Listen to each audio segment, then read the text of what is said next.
What's going on, folks? This is an update video to the Drift Fox LS swap. So pretty much at this point what we're doing is we're tying up a lot of loose ends, figuring out a lot of things. The project is starting to drag on at this point because I'm dealing with a lot of stuff that I couldn't necessarily have planned for, and every time I figure out something that's wrong or something doesn't fit, something doesn't work, I have to research, and I have to go and order a part, which basically means me sitting on my hands for a week waiting for a part to come in. So pretty much the last big snag that I had was the header was actually hitting the steering shaft, like it was grinding it bad. So I know a lot of people say just dent in the header because you don't get power loss, because Engine Masters did it and stuff like that, but it's in a really weird spot. And before I go denting and banging and messing stuff up, I really want to exhaust all my possibilities, because you know, even though I mix and matched parts from different swap setups and things like that, it should work. There should be a better way before I start doing stuff like that. Some people said grind down the stock steering shaft, but honestly, the amount of material I would have to take off of it, it wouldn't even, it would weaken it before it would actually give me any kind of clearance. So you know, when it happened, I was pretty upset. I didn't show any of it on video, but today I got in here, I yanked everything out, I'm feeling a little bit better. So I'll go ahead and show you guys what I'm going to do to overcome that steering shaft issue. I'm going to convert the Mustang to right-hand drive. No, actually, I'm just joking. So what I did is I actually ripped out the whole steering column, because that's what I needed to do in order to get everything out, because it was in there so tight. But I pulled out the steering column. I've got some transmission fluid and acetone on here. This is a good thing to break down rust. And pretty much I'm just trying to clean this up a little bit. So I'm going to let this sit while the parts come in. Here is my old do-it-yourself steering shaft. And I'm actually going to do away with this, because it was this whole U-joint right here is what was grinding up against a bend in the header. So what I'm actually doing is I'm going to go ahead and buy the Maximum Motorsports solid steering shaft. And some people suggested that because they thought that it was thinner and that it gives more clearance. Now the actual shaft itself is thicker, and actually I'll just wait. I ordered it. I'll compare them side by side so that you can see. But I just want to go ahead and get this video started, so you'll see it in just a second. So another thing that you guys will see, which is in the mail right now, is the fuel line fittings. So this is the OEM fuel line connection, or whatever you want to call it, push to connect something Ford stuff that you need a special tool to disconnect. So rather than cut these ends off or running all new fuel lines, I actually found some fittings that actually work for this, that they connect to this, and they look like, where are they? All right, so these are the old stock fuel lines right here, the hard lines that go through the engine bay. And I actually found some AN fittings that have this end on them, and the other end is an AN end. So these are junk unless somebody wants them. I don't know what I'm going to do with them, but those will go there. So I'll be showing you those in just a second when those come in. I also got myself an oil cooler, because I figured, you know, rather than buy the part to block off the oil port, which I have stocked, might as well just run lines for the oil cooler. So I've got my lines coming down here. I'm actually going to shorten these. I just don't feel like doing it right now. But the oil cooler is going to sit right in this area. I'm going to read up to see whether it's better to put it horizontal or vertical or whatever. But you guys will probably see that by the end of this video also. And if we come underneath, all right, if we come underneath the car and just look down here, installing an oil cooler on an LS is really simple. Pretty much you just buy that plate. It bolts right to the top, because there's holes up there that are built in depending on what oil pan you have. And that's where the oil cooler goes, or you can just block it off. You can also see that you've got these ports here and here, where I could install a oil pressure sending unit, which I may actually do, because right now I don't know if the LS actually has an oil pressure sending unit on it. Another thing I'm going to research. I'll know by the end of the video, and you will too. So definitely oil pressure is something that I want to be able to observe. So whether I have to go aftermarket with it, or if there's an OEM way, you know, you'll see it. But pretty much installing that is going to be the same process as when I showed you how to install gauges last time. You know, you put your sending unit in where it belongs, which is going to be right here for this one. You run your wires, you make yourself a hole, you give it power. It's really simple. You know, installing gauges used to be something that was such a mystery to me, but really, you know, when it comes down to it, you literally just plug them in and they work. All right, the UPS man just came by and dropped off my new steering shaft from Maximum Motorsports, courtesy of Duncan Motorsports. So as you can see here, the Maximum Motorsports shaft is actually thicker. It's actually got larger U-joints on it as well. I added this U-joint in aftermarket, like I said earlier. There would be the rag joint here, but this isn't going to cause you clearance anyway because this is down near the steering rack. So my problem was this entire U-joint here was hitting and grinding up against the header.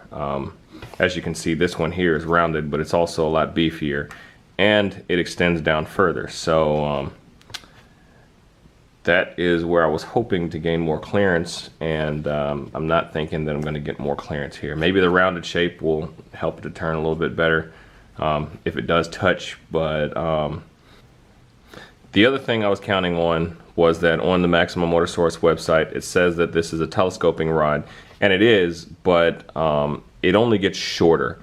It said that it could get an inch longer.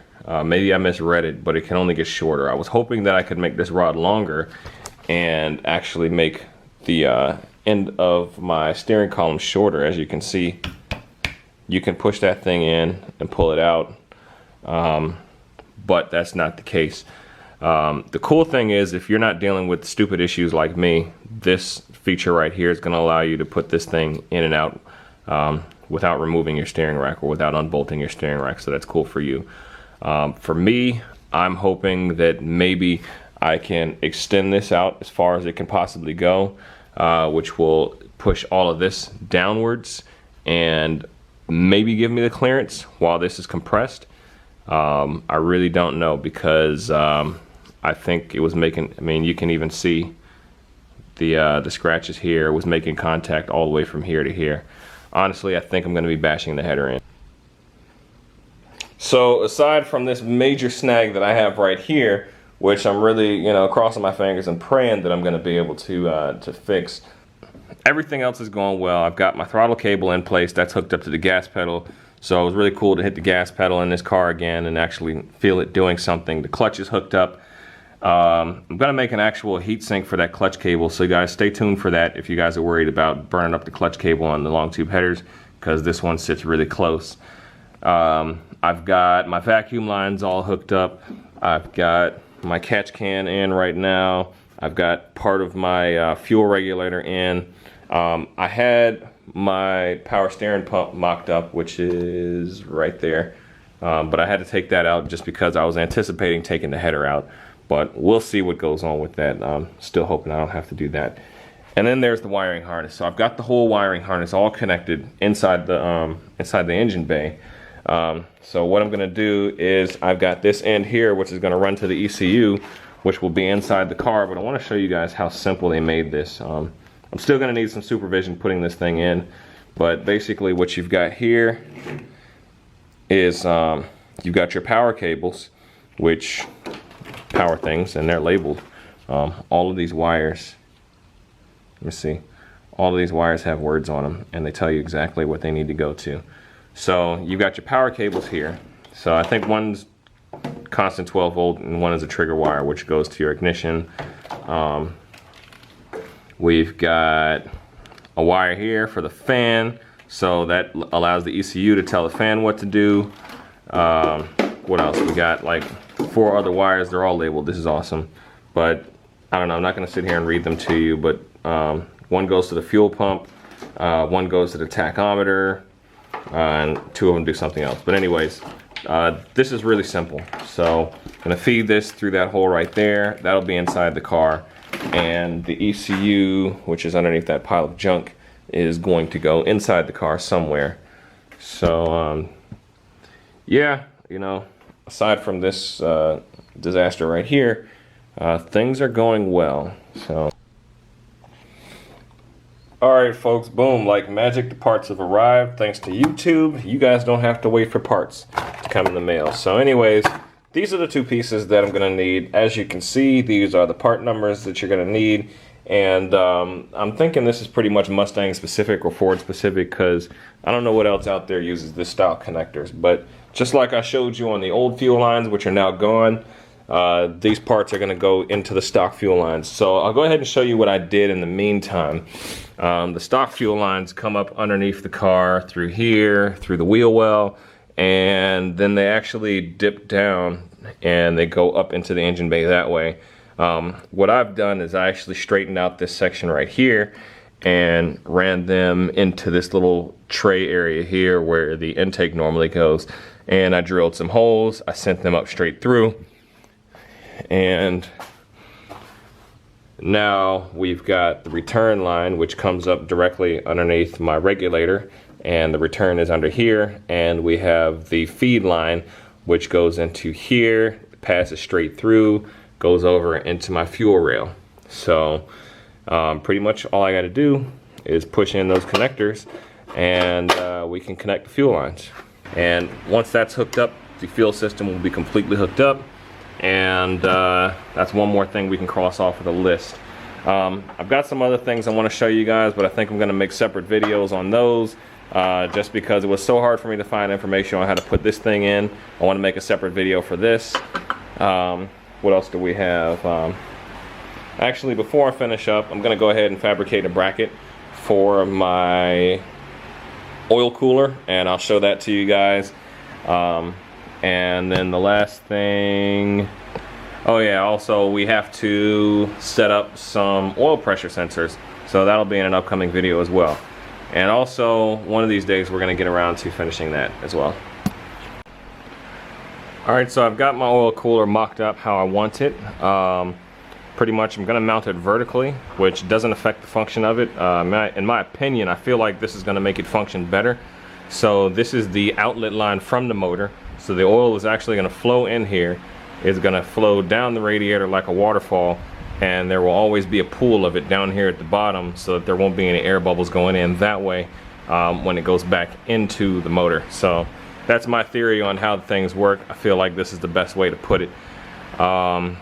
If anybody is ever wondering what this hard line is right here, this is actually sort of a radiator for your power steering. This is meant to cool your power steering fluid. So this is where it's going to be. I just cut my lines down to size. So this is the other line that I'm going to be running. I just so when you're cutting these braided lines, what you want to do is you want to tape the edge of it. You want to make your cuts, and for these cuts, I used my trusty angle grinder. You cut right through the stuff, and then you're going to take your AN fitting, and you've got two parts. So this part right here is going to slide onto the hose this way, and it takes a little force. It's ribbed on the inside, if you can see, so this holds onto there pretty well.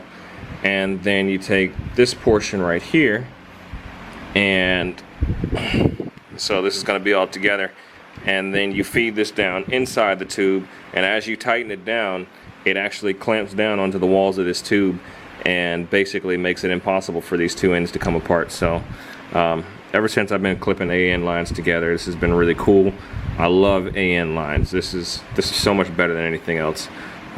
So I'm gonna go ahead and get those connected and finish plumbing this thing up.